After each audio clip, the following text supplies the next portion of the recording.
Karen thought she had the ultimate power, her so-called HOA master key that supposedly unlocked every property in the area. But when she tried to barge into my private cabin, she hit a locked gate she couldn't open. Furious, she called the cops, which she didn't know. The police chief, my old army buddy, was already inside, sipping coffee with me. When the deputies arrived, Karen started ranting, until the chief stepped out, looked her dead in the eye, and said, "You're trespassing." That's when the whole HOA scam unraveled. It all started when I took a break from the chaos of city life and retreated to my family's secluded cabin in the mountains. A quiet place nestled beside a crystal-clear lake, surrounded by pine trees, and silence except for the occasional rustle of wind or call of a loon. I had inherited this cabin from my grandfather, a retired forest ranger, who had spent decades turning it into a fortress of peace and privacy. The gate was cut from iron and oak, tall and locked tight with a coated padlock only I and a select few trusted folks knew. After years of being left alone, that peace was broken when a newly elected HOA president, named Karen McDowell, an actual Karen, decided to flex her authority far beyond its legal boundaries. She'd recently expanded her HOA's reach through some shady land deal loopholes and started claiming jurisdiction over properties, like mine, that were never meant to be governed by her suburban rules. I ignored her letters and printed notices, most of which were threats about landscaping violations and unauthorized fencing, which were laughable in the middle of the forest. I'd lived through enough of these types to know that silence usually sent them off barking somewhere else.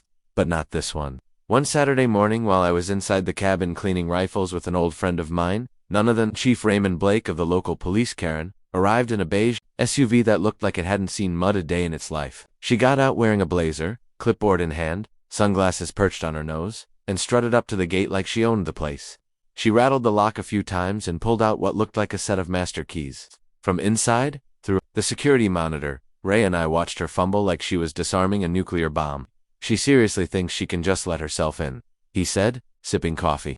"HOA Karen," I muttered. "She's got the ego of a mayor and the authority of a mall cop." After several failed attempts, Karen slammed her keys on the gate and started yelling, "Open this gate. You are in violation of HOA Code 7.3 regarding perimeter accessibility." I didn't respond. That only made her angrier. After pacing back and forth and calling someone, presumably her compliance team, she pulled out her phone again and dialed 911. "Yes, I'm the president of the Ridgeway Lakeside HOA. I'm being illegally denied access to one of our properties. The owner is hostile and possibly armed." That last part was especially rich considering I was literally having coffee with the chief of police, who chuckled at the accusation. "She's calling me on my self," he said, shaking his head. 10 minutes later, 2 deputies rolled up in cruisers. Karen ran to them like she'd just escaped a hostage situation, waving her hands and demanding they break through the gate or arrest whoever was barricading the premises.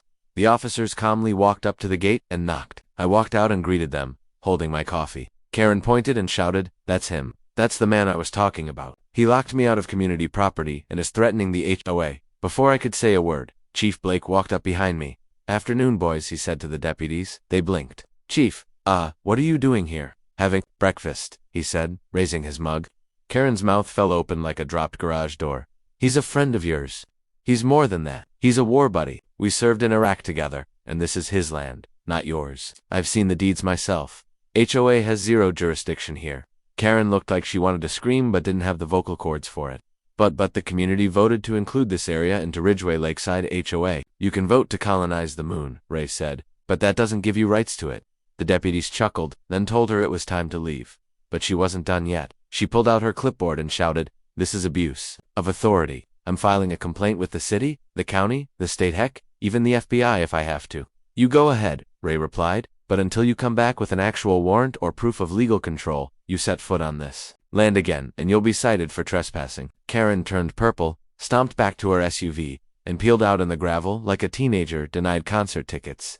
Ray and I stood there laughing as the dust cloud drifted into the pines.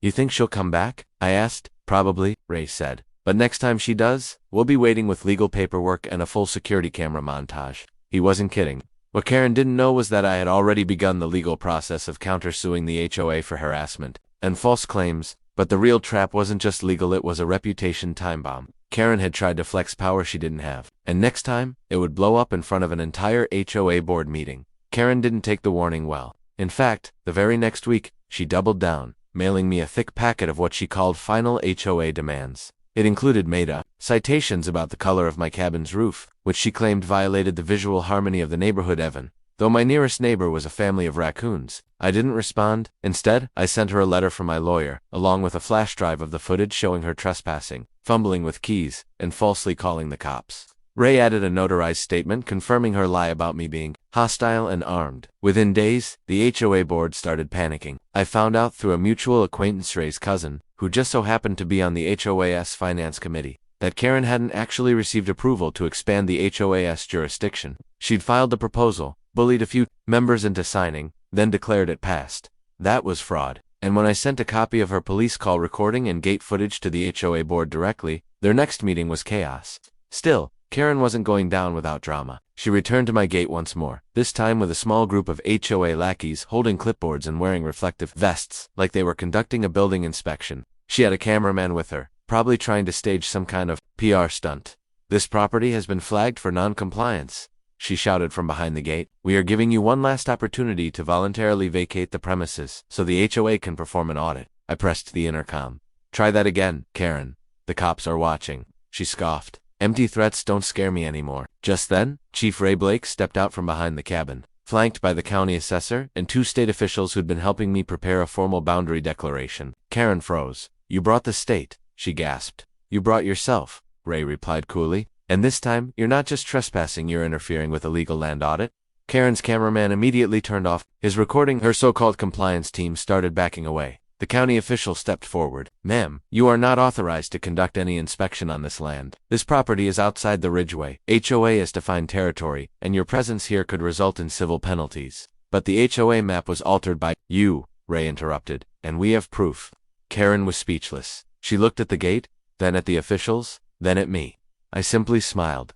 "You should leave before we add obstruction to the list," Ray added. Karen turned and stormed off, leaving her clipboards and reputation behind. Within 48 hours, the Ridgeway HOA held an emergency session, suspended Karen as president, and began investigating her expansion claims. They discovered she had spent nearly $40,000 of HOA funds on private security, printing her fake HOA maps, and bribing a minor clerk at the planning office. The clerk, under pressure, confessed. Karen was charged with fraud and trespassing. But the cherry on top came weeks later, when I hosted a fundraiser barbecue at my cabin and, inviting everyone except the HOA. Over 50 people showed up, including Ray, local officials, and even a few former HOA members who were secretly glad Karen had finally been stopped. At the party, I unveiled a surprise. I had filed and succeeded in securing my cabin as a historical landmark, protected under state preservation laws. That meant the HOA could never touch it, never fine it, and certainly never set foot on the land without a court order. Ray raised a toast to common sense, private property, and the end of HOA dictatorship.